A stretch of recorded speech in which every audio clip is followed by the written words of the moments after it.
and sold only 3 sets over the first 2 years of its existence. But it's one of the most enduring designs for a flush bulb known to man.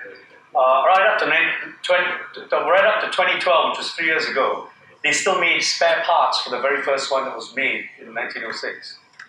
Equally at home in 5-star hotels, opera houses, gas stations, and prisons, the design is predicated on operating with absolute reliability, one flush to the next. And I don't know if you notice what's going on with the handle right there. You see the little marks and scars? Its very endurance is also predicated on its ability to take severe abuse.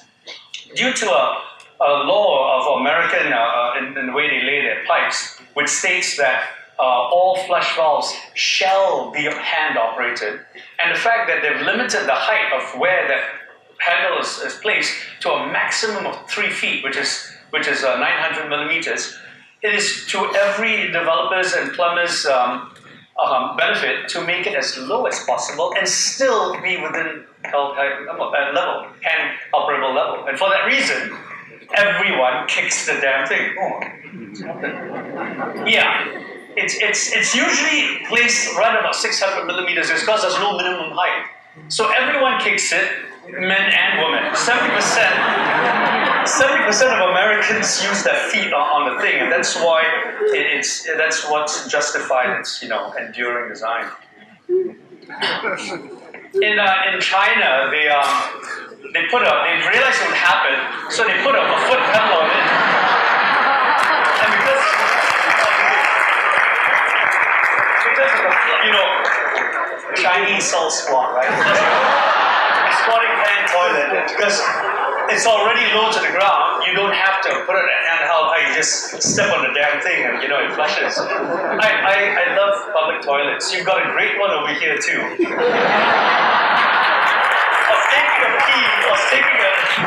Your urinal here is in a semicircle, and the urinals all line up like some space age cabin. And I noticed there was a drain right at the bottom, which I assume was for errant spray. So I took my pee, I got done, and when I flushed it, I realized the water went into the urinal, into the wall, and straight back out into the drain. What I love about toilets is it tells you very specific things about the specific places, the specific context they're located in. In France, they civilized, the French. They got the foot valves located on the walls, but very close to the floor so that you don't have to touch anything other than your self after you when it's not on the floor so it doesn't get so damaged, and it's this rubberized material that works really well. In Pakistan, they put the urinal so high you've got to almost in Indonesia, some of the urinals are so low you splash yourself. So what they did in the airports in Indonesia is, you notice this plastic insert? It's got a little dip right in the middle, so you got to aim just right, because if you don't, you will splash your thighs, not just your shoes. But there's one thing toilets all have in common. There's one thing, they all ventilate badly. Around the world, there's this one amazing thing. They all ventilate badly, and you want to get out of a public toilet as quick as possible. And unless you're in China, where newspapers serve as privacy, but even in China, you've got that privacy issue. The whole toilet, and really men pee everywhere, so they don't need that privacy. And when you're washing your hands, you don't really worry about people looking at your hands. And I realized that with public toilets, the only reason why they make it so awful is because of the poop part.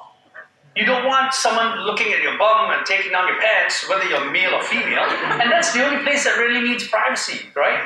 So when it came around to my designing a garden pavilion for the Kuala Lumpur Garden Festival in 2006, these very enlightened clients, the municipality of Cebu in East Malaysia, they requested a public toilet. And of course, I started asking what a public toilet would be in an urban city park, an urban what they're all about. And I began to ask that same question: why are they all the same? Whether they're really modern, Darth Vader style, Australian outback, well, whatever, or just plain downright, always three solid walls, one wall with a door in it, and then ventilation windows all about, because of this obsession with privacy, which only concerns the food part. So what I gave them instead was, and unless you you disguise it with food, and you've got a big signage, or you make it really, perverse, you're not going to really get a good sense of what a decent public toilet is. So I gave them the world's first public toilet bush. Of course, you get straight by, you got to get away into the bush. And what it basically was a group of about 126 Eugenia aromatic trees. This is a site right by the Lake Gardens, namesake of the park facility, a big lake facing south. And I created a bush out of 126 Eugenia aromatic trees with a maze that led you to a squatting pen toilet right at the heart. And it was thick enough so that people could look in, and I had a privacy wall.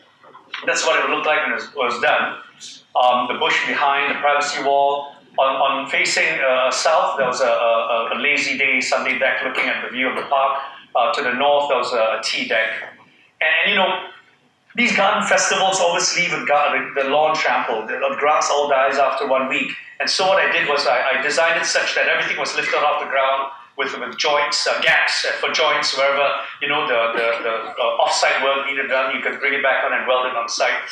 And there's a doorway. You walk up either side of the privacy wall. You walk through the maze. You walk under the shade of the huge tambusu tree, turn the corner, and there's your squatting pan toilet. There was a bucket there with some water in it and some toilet paper. It was used by 3 people, 2 for short calls and 1 for a long call. And then you walk back out, there are 2 basins there carved into the privacy wall with taps that ran water right through it and watered the grass underneath. And over the course of, some color was required, so in a pure act of stylistic extravagance, I seeded one of the horizontal frames with wheat germ, and the green eyebrow grew and grew and grew, and at the end of 1 week it turned into this huge bushy green thing. And the basins adopted their shape after a week. The dead leaves and twigs that were used to fill it sort of compressed and left room for new infill, and the grass didn't die. But the toilet, the pavilion wasn't all about the pun of a bush. It was, in fact, you didn't even need to be by the lake, and the real reason for it lay in the whole line of that privacy screen wall, the kind of what I call a compost wall, and by extension, the privacy you could afford around the toilet itself, because you see, public toilets get designed by all kinds of architects, and you can't control what they do, but you can help guide them by this.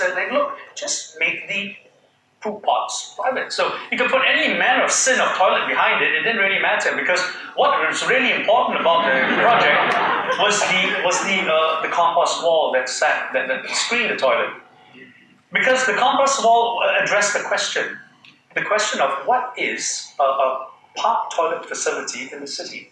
And the question began to derive answer through my understanding of how park garbage is collected, park herbaceous garbage is collected. There's this, the lawns are filled with leaves, they are collected in wheelbarrows, piled up on certain areas, they are bagged, and then the bags are dumped in these trucks and then brought like miles away of the city for disposal.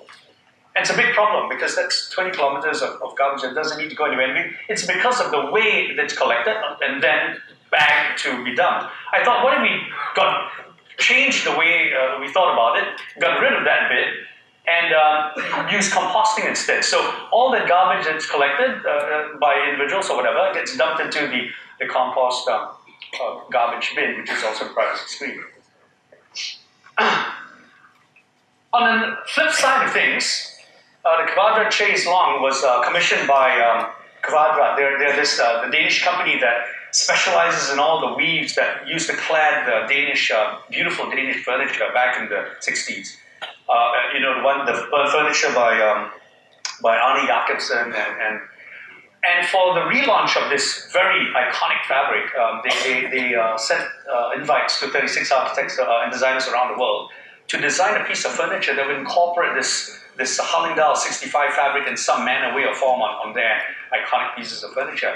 And when I got the email, I reacted immediately badly to it because I hate the word iconic. It just rubs me wrong always. But halfway through writing that reply email, I suddenly went, oh my God, I've got a great idea. So I thought, I've got a great idea, The problem with these iconic pieces of furniture is the fabric always looks like the bloody chair.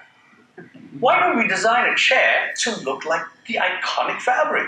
And in the end, the more I thought about it, the more impressed I was with my idea. I thought, wow, the only way I could create a form that could be that way is by fiberglass, which I didn't have enough time to prototype and do, or with steel that was 4 millimeters thick, which meant that the frame, the chassis of this chair that looked like cloth would weigh so much as to really give proper status and meaning to the burden of image that the global icon of cloth has to live up to. Clever, it's dark, they can show thing about that. So anyway, sorry, Quadrat, chairs, the fabric, the Hallingdal 65, designed by Nana Dietzel in 1965 and relaunched in 2011. And that was the first drawings I did for it. The chair, the chaise longue, and made where it would support your sleeping torso. The drawings didn't work out very. See that little bulge right there? It's very uncomfortable. And I discovered that as we were beating the steel out, the back was really bad because it was bowed out. So there's a lot of leg pushing, of cutting, rewelding, cooling. Oh my God, it was just a nightmare. Then the back slowly adopted that nice, comfortable shape. It got moved out, and then that lovely steel chassis of 136 kilograms. And then after that, we had to, upholster the darn thing. And then the whole idea was that the excess fabric would be wound round in this thing, Because you see, the traders in Malaysia, they wanted it to be specific culturally. And so what happens is with the pieces of fabric that they don't sell very well, they all come in rolls, right? So what they do is they keep the big roll on the table and they roll it out. But with the iconic fabrics, the one that sell really good, you end up with a really small thin roll. So what they usually do is they hold one end of it, they toss the roll up, yeah? And I thought, how cool if that thing was caught in photography mid-flight, and then that became the shape of the chair. So that's what this is all about, right? And the balance of the fabric would be used to reupholster if it ever needed reupholstering. There's a bit of foam in there. You see that angle right there? That's what the foam to make it a bit more comfortable, softer to the back, because I wanted to be comfortable in spite of it being a joke. And then that's how it turned out, the details of stainless steel feet to keep it off the ground so the fabric wouldn't get damaged, the furry feel and textures that excited me about this global icon. And it went to Milan and got exhibited, and it went, after that, sailed around the world, 136 kilograms. Quite a sexy object, isn't it? You like this? You like this design? I hate it. No, I'm not kidding. I hate it. It's the worst piece of design I've ever done in my life because it's not about design. Let me explain why. If I really wanted to make a joke about it, I would have designed a hammock. Because the hammock has no brand. It's been around for so many years, it's lost its iconic value. If I really wanted to make a joke out of this chair, I wouldn't have asked what it should have looked like. I would have asked, what is the most impressive anti-icon of a chair? And it would have been a hammock. So what I did in this project was I styled it. As compared to the other project, which I feel I did a little bit more design on. When I was in college, we had these bets among us in our studio as to, whenever one of our friends had a review and had a great review, we would always have a wager as to how long it would take for another professor to come along and tell him his project was absolute shit. You couldn't trust your instructors because they all had different opinions. And I always wondered about that. Why do instructors not agree on things? Is it because they're entitled to their own, it's this wonderful subjectivity the whole world lives under? But that's not really true because there were those instructors I had whom you could always bank on to give you great critiques. What was the difference? I've been struggling my whole life in school. Well, maybe not so long, but and definitely for a lot of my professional life about this big question: what makes a bloody good crit? What makes someone right and someone not so right? And someone just absolutely, I don't get you, And after the years, I discovered it was about form. It was about content. the teachers that you didn't really understood where it came from, they were usually talking about form. Form. You like stripes, I like polka dots. No, you're wrong. No, I'm right. No, I like blue. What are you talking about? Pink. Pink is wrong. No, it's blue. It's about form. And content is about things that go beyond the kind of stuff that Mane was talking about earlier. Things that you can actually quantify. No argument. They're about necessities. Form is generally about luxury.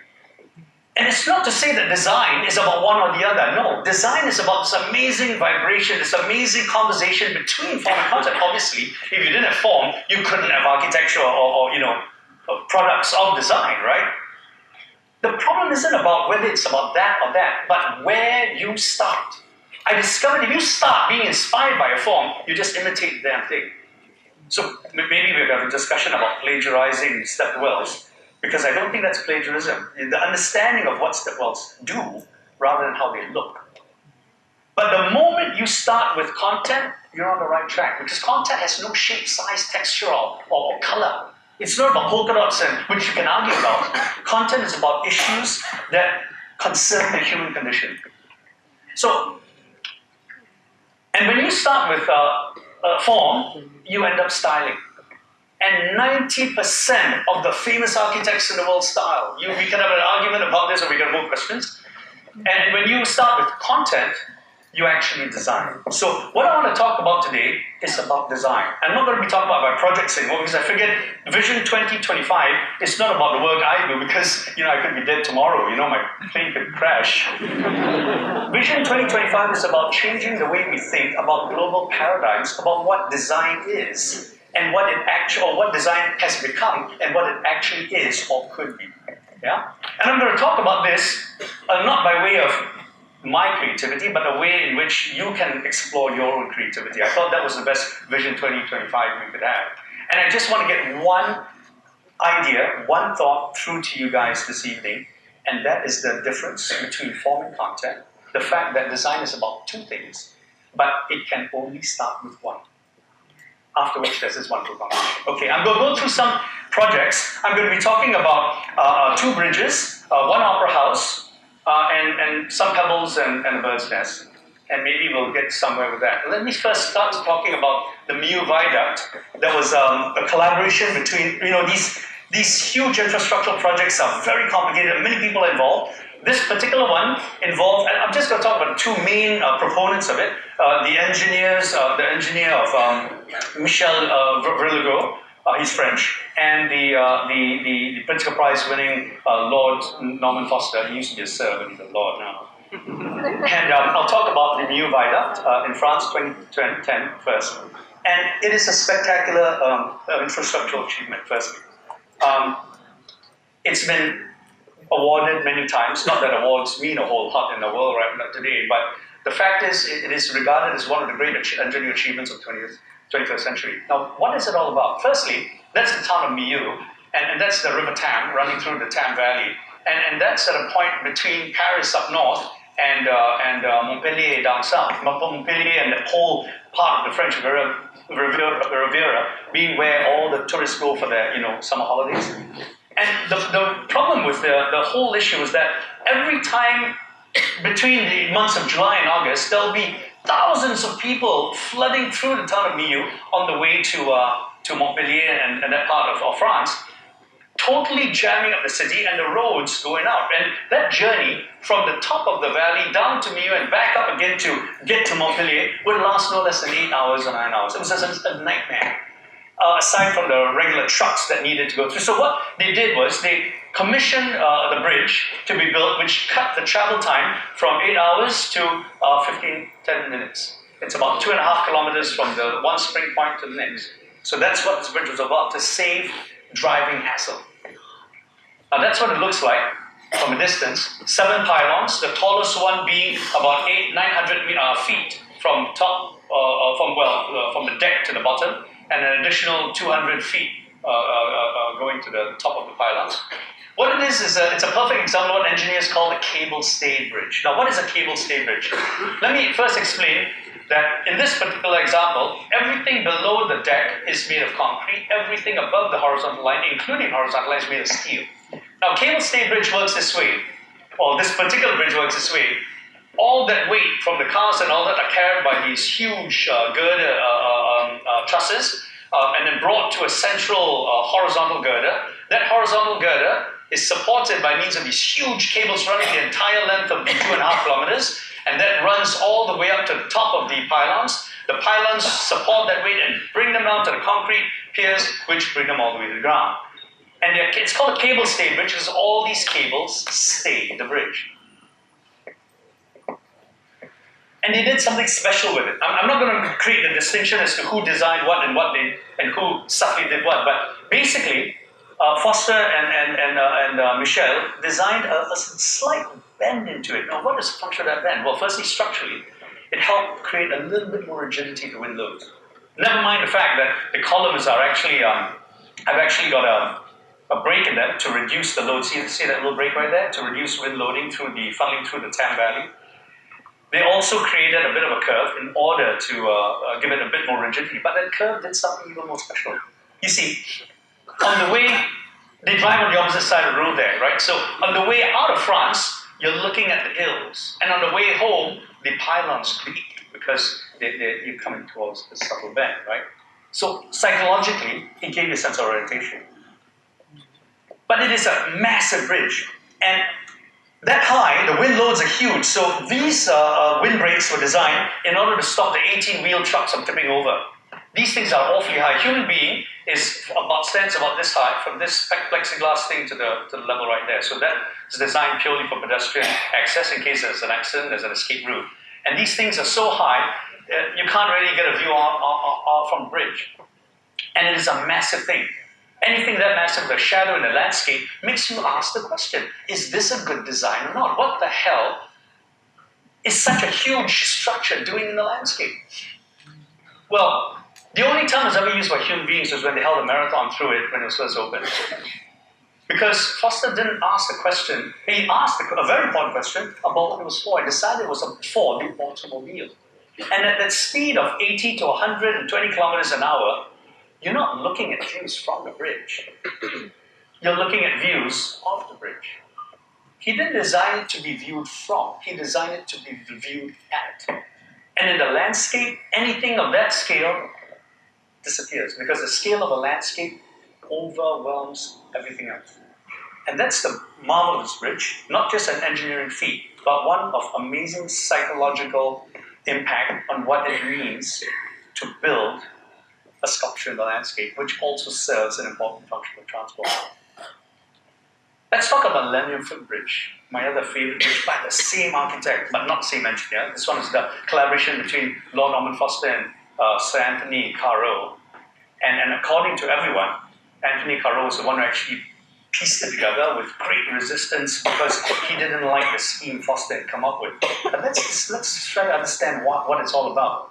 Well, it's an important footbridge because it links the axis between St. Paul's. Oops. How do I turn it up? It's run on a battery. I can walk up to the screen and look at it. I think it's run on a battery.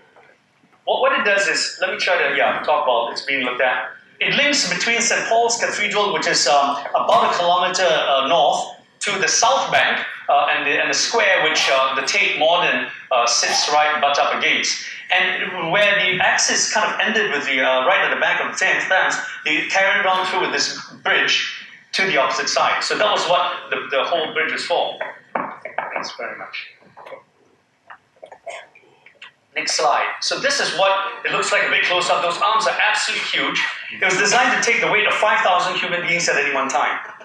And I don't know if you noticed something going on here. You see the little discoloration right there?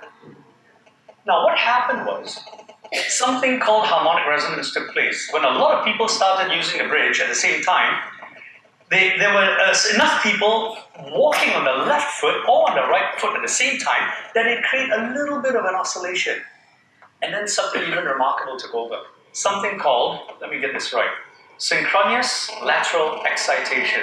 And I know it sounds like something, like some really perverse sex act, but it's not. What happens is, when the bridge starts to oscillate just slightly, in one direction, you generally put your foot in the opposite direction in order to stabilize yourself. And when everyone started doing that, the bridge started swaying even more, right? So what they did was, they put in 52 mass dampers, I'll show you photographs of that in a bit, and about 36 to 40 fluid dampers. These are the fluid dampers filled with fluid of blood. And in diagonals, 1, 2, 3, 4 per arm, 1, 2, 3, 4, that's 8, another 8 for the other arm, 8 more for, that, blah, blah, blah, blah. In order to stop that, the oscillation moving, this is what the fluid damper looks like on the bank. Not really obtrusive, it gets it away a bit, but that's a piece of design. These are the mass dampers, so that the mass dampers stop the bridge, the surface of the bridge from dipping just a little bit, because the moment it dipped a bit, it could move a little bit more to the one way or the other. So the mass dampers, all this worked brilliantly, and it's very relatively small cost of £5 million. They got this all sorted out. They stuck diagonals in it as well to brace it, and with little intervention, so it still looks really clean. The problem solved. But I have always hated this bridge, even before I visited it. And I always wondered why. So I started doing a bit of investigation of my own, and I realized that the only time it really feels good is on the north bank, where it feels like something I would really want. Every other view of it really irritates the bleeding crap out of me. I don't even see what I'm seeing. But let me show you a few slides in case something doesn't seem, everything seems okay, right? With, without. With, without. With, or without. My God.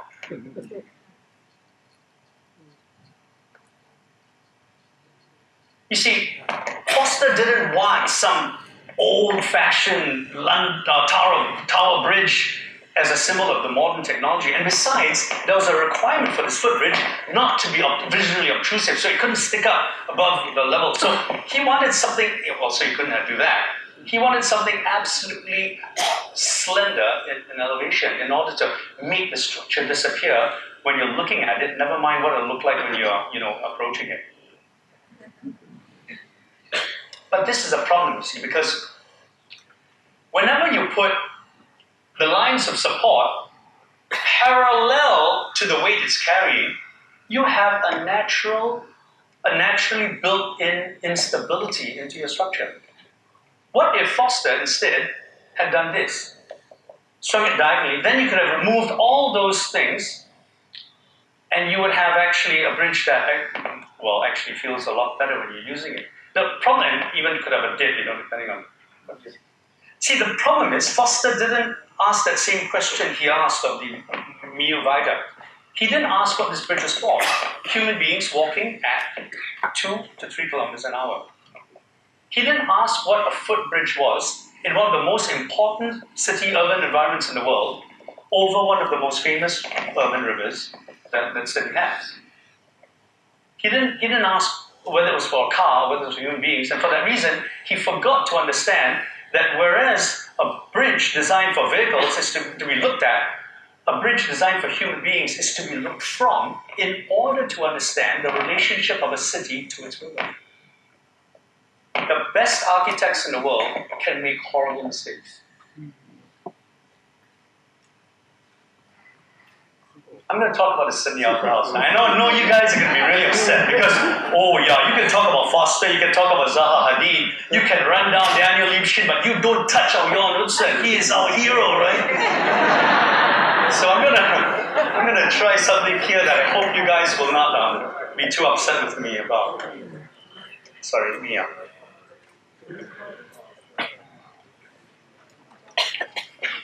The Sydney Opera House, the one that started it all.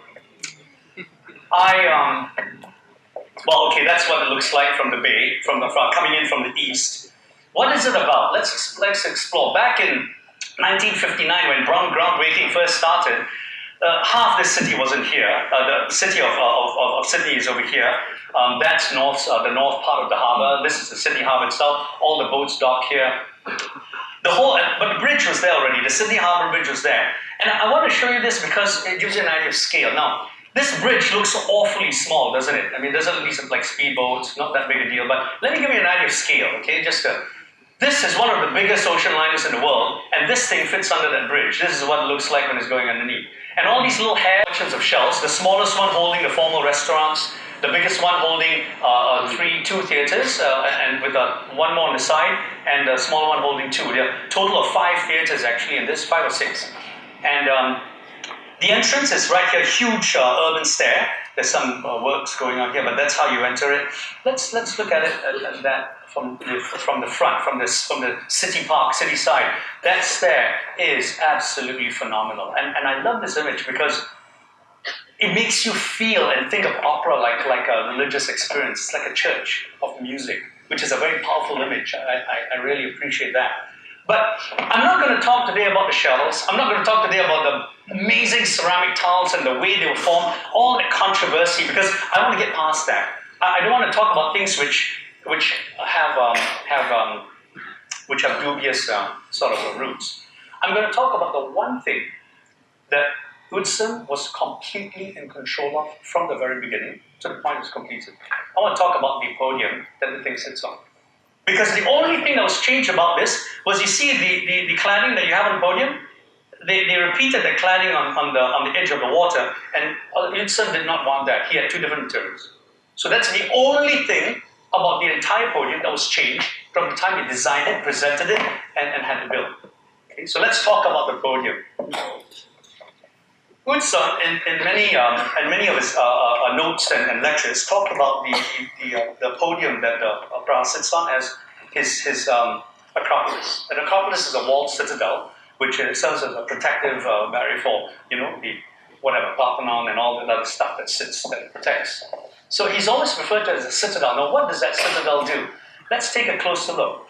Now, from this view, looking northeast, you see a black line there. And what is that black line? Let's zoom up into that. We get a bit closer and we see there are restaurants and eateries with like umbrellas and big tarps and stuff. You get a bit closer and we realize that what he's done is he separated the food and the drink from the main podium level.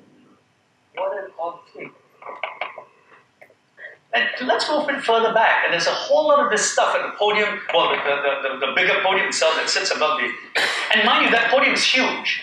That podium was freshly constructed to support the weight of the opera house. It was close to 600 pounds, sunk in about 100 feet deep into the bay in order to support that weight. So it could have been bigger or smaller, it could have been adjusted, right? So anyway, let's look a bit closer at that, and let's see what he's done. He's got services along that side.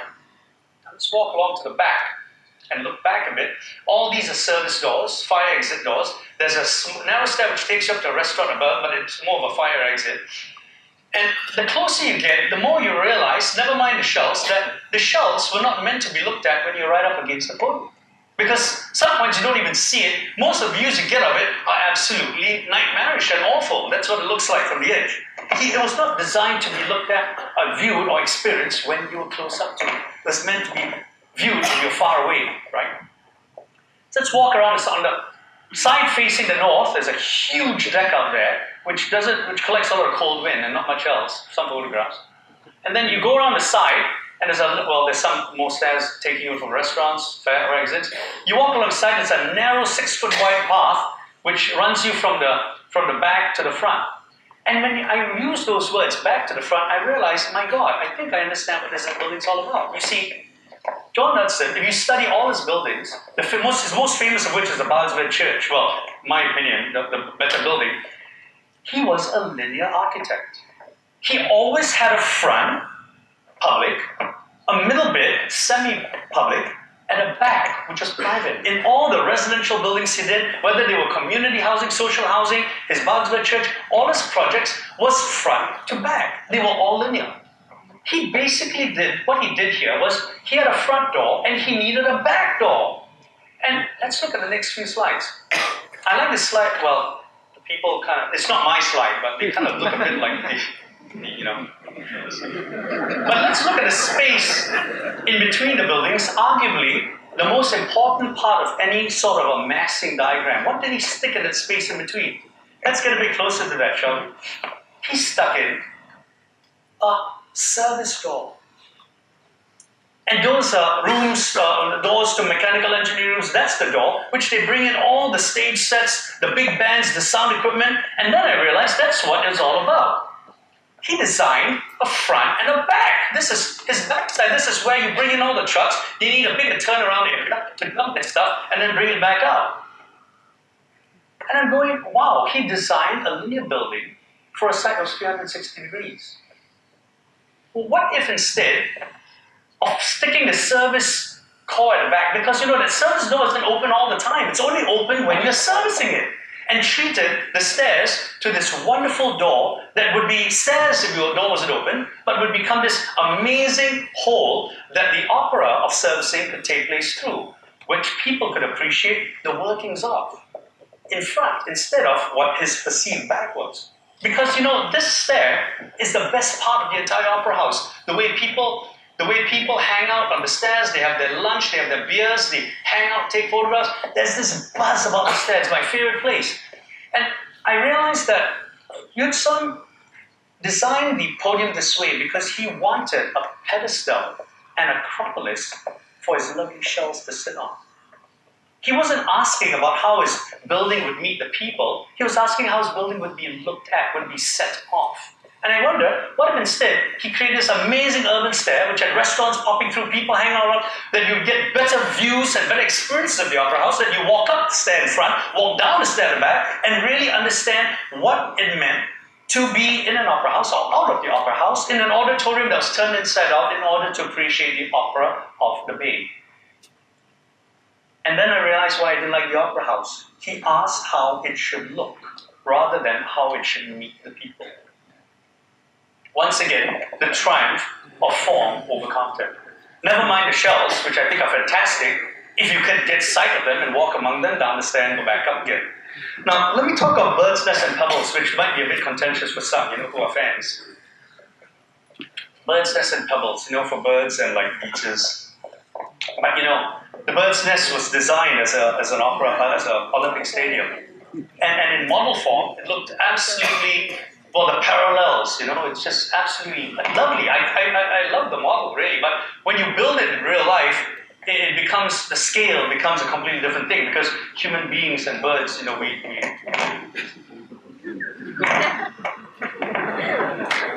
and no questions asked about what an Olympic stadium is. No questions asked about the act of performing, witnessing, or attending Olympic sport, what it all means, where the best seating for, say, the 100 meters dash should be, whether there should be more seating crowded around the ends of the goalposts for football matches, what a javelin throw is all about. No questions asked about what an Olympic stadium is to a city after the Olympic event is gone. Just an icon built in the form of a bird's nest. Except that when you build a bird's nest, you don't mind water leaking through it, but you can't have water leaking through the roof of an Olympic stadium, and when you put a roof on that, it looks like a toilet seat to the city. Except that it's not very comfortable because there's the air conditioning vent there. You're getting in the way of your hands.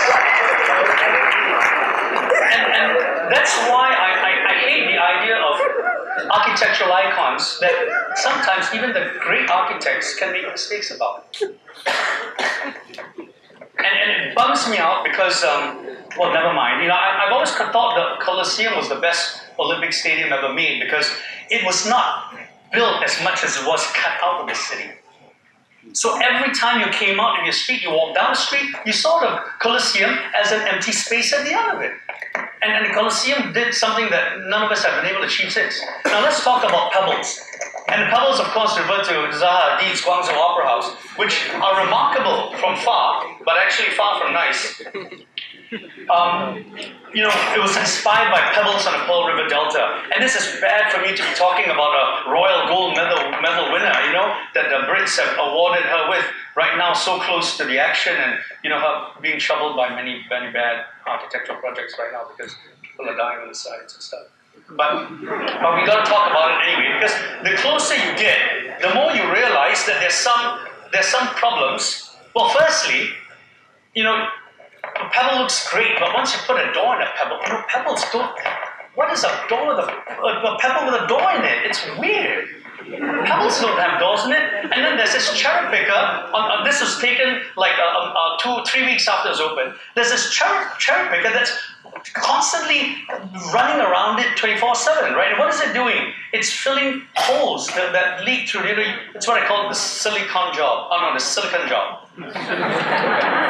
And this is the kind of weather you get, because pebbles look great when weather hits it and it ages. Buildings don't. You can't. It's difficult to deal with and justify that kind of stuff. And I just realized that the more I looked at it, I realized there are some problems that even parametrics can't solve. And yeah, bad Chinese workmanship, right? Yeah. Now the fact is that the Guangzhou Opera House doesn't ask the question of what a public monument is when it meets the people in a very civic, very downtown important square. In fact, it goes as far as to create such an icon of the form, it creates a gap between the people and the building, so that you are distanced even more from this amazing shining object of technological wonderment and architectural ability, It's the icon. It's something that we're supposed to feel really good about. So birds' nests and pebbles, have a very little place in architecture because they're good for posing in front of, not very good for helping people understand what the human condition is through a building. I'd like to end with a parable I call the seashell in the sea, because I find it helps kind of drive home the point. There were once two architects who asked to design different phases of the same aquarium. I'm sorry, some of you may have heard this before. Am I going to be repetitive? Because I love telling it. It's just one of my favorite. It's what I remind myself of every time I'm in trouble. I can't make a decision. I don't know whether the decision I made is right. And basically, there are two architects who asked to design different phases of the same aquarium. And the first architect asked himself what his aquarium should look like. And he found inspiration in the multi-chambered Nautilus seashell, which looks like that. And upon dissecting it, found that it had a variety of chambers inside of it, all correlating to the Fibonacci series. And when he digitized it, he realized, wow, wonder wonders. You could enter on the outer part of the spiral, visit all these amazing tanks and see marine life as you're going in, end up right in the smallest bit of the spiral, seeing tiny little bits of animal life, and then you can exit on the inner spiral. So it became this wonderful building of great circulation, wonderful spaces and tanks, and looking pretty much like a seashell. The other architect instead asked herself what an aquarium is. And she discovered it was about the sea.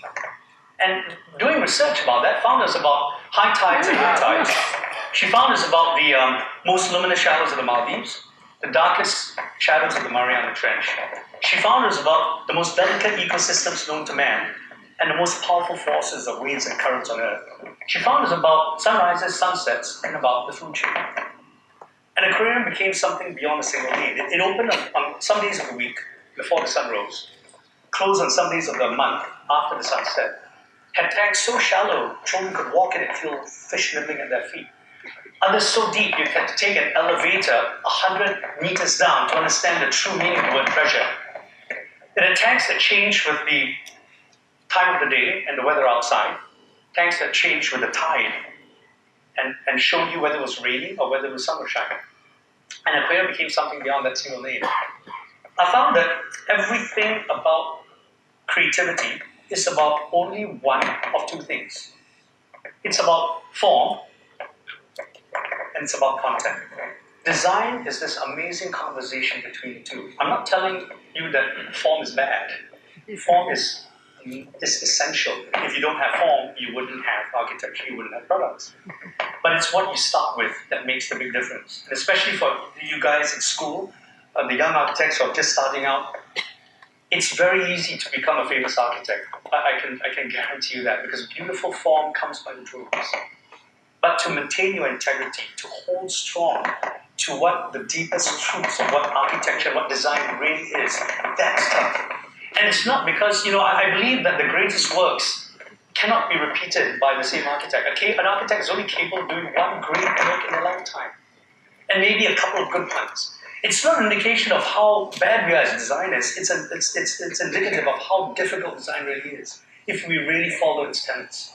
So I'd like to leave you on that note. There's design, form, and content. and in relation to my own work, which I'm very deeply critical of, and I don't mean it lightly. I think the deepest form of your strongest weapon when you design it is humility, because it's only with humility that you can understand and know how and when to self-critique, which is to pronounce judgment and damnation upon your own work.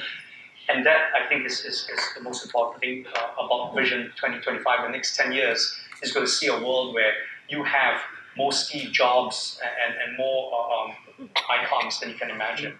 But you ask yourself, would you rather have an iPhone 7S, SS, or would you rather have the World Wide Web? And it's telling. It's a no-brainer. The World Wide Web, everyone will say, well, who designed the World Wide Web? Who invented it? It was this English nerd, Tim Berners-Lee, worked in the Swiss lab, gave his invention to the world when he realized how powerful, when he realized how powerful it was. But you don't know his name, let alone know his face, what he looks like. And that's the world we live in today, where people that make money, stuff, and a name for themselves are valued over those that make an actual difference. Nothing could be more true in the world of architecture as well. And form, content, what you choose to start with determines whether you start with design. Thank you very much.